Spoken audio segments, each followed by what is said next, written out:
I suppose 20 years ago we got ourselves an old Scottish fishing hull and we rebuilt it and turned it into a sailing boat. And we had that boat for about 12 years, but the ongoing maintenance, it finally got to us, and we decided that it was time to have a change. We thought about whether to build or not, and she said, let's just buy a boat. And we didn't really want to go glass, so we decided to build this steel boat.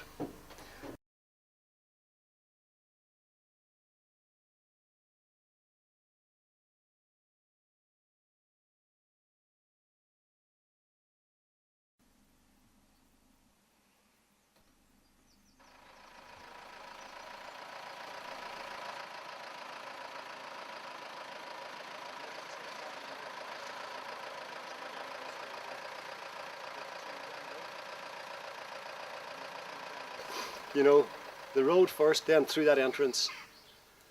That's the next big one. The road first, the entrance to the beach, down the beach, and then lifting off that trailer.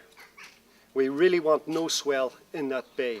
We don't want a swell, because the swell will lift the boat and drop it back down on the trailer again. Each swell, which we don't want. It'll damage the boat. Our plan now is we have another tractor coming. So there's going to be two tractors, one at the front of the trailer and one at the aft of the trailer. We're going to pull the boat up here and then out the entrance of the yard, right, down the road, and we have a tractor at the back holding the trailer back as we're going down a very steep hill, right, and down to Roberts Cove, the beach.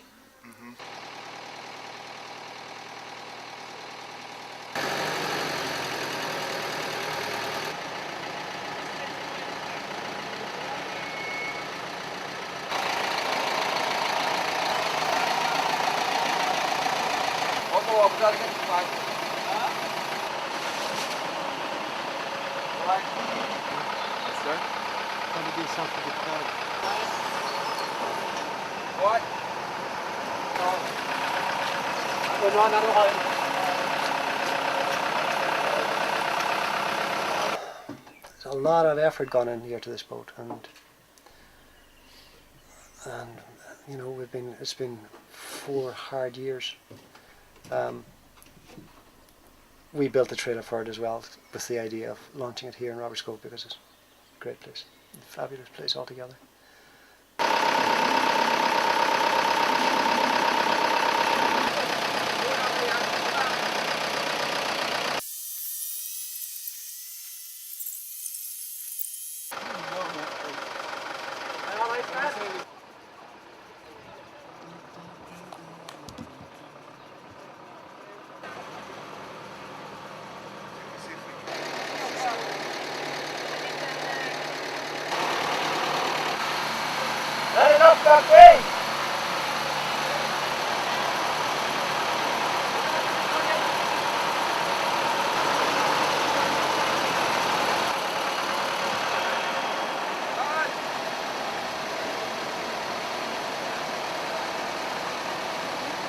Are we all right over? They're going to get a JCB down now, and they're going to clear a pathway in the sand.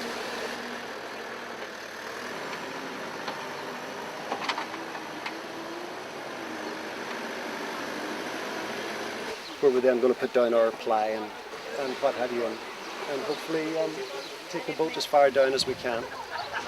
And just wait as the tide goes further out and take it from there. Like.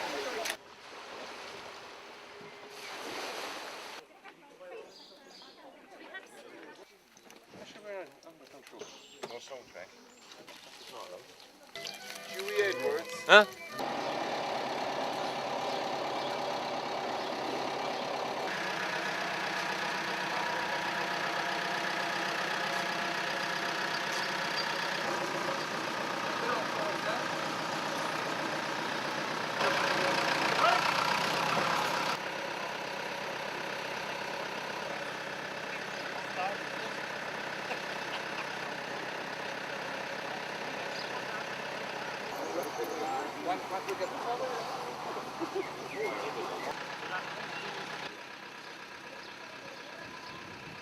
Down to Roberts Cove, the beach.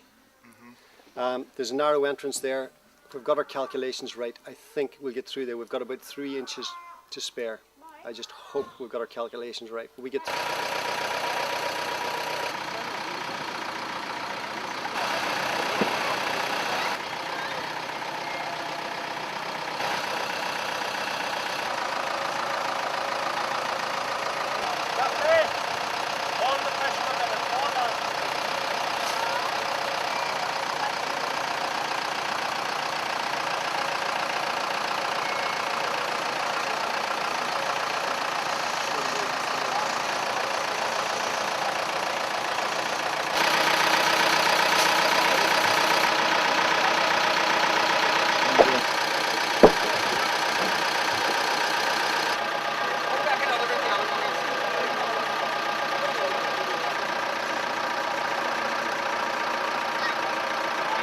we have to put shuttering ply under the wheels of the trailer so that that it doesn't sink into the sand. If we sank in the sand, we'd be in big trouble because we couldn't even get a crane in there.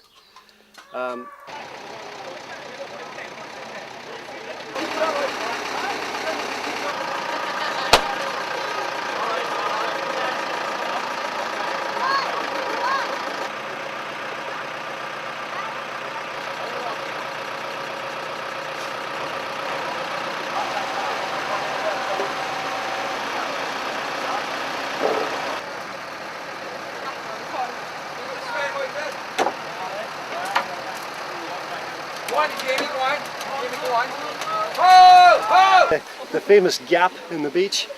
I hope we've got our measurements right. I don't know actually who. It was actually my measurements. I hope I got my measurements right. So just hope it goes through that gap in the beach. You know, that's the next one.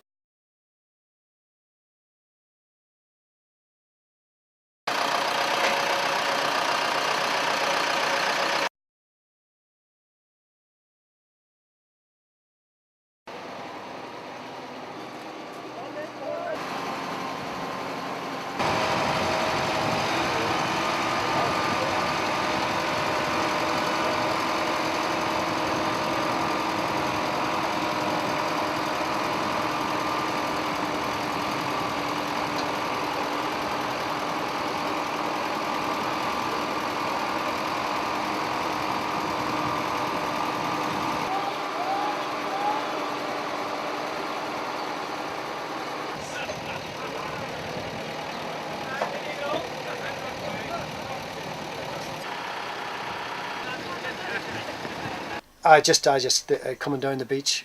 It was great. Like, I mean, you know, and I just like the camaraderie. This bay is open to the southeast, and I believe the southeast wind's coming in tomorrow. So, you know, the safety of the vessel now. I mean, there wasn't much worrying about the vessel when it was sitting up in the farmyard. It's now that it's afloat, or about to float, hopefully, that you have to take.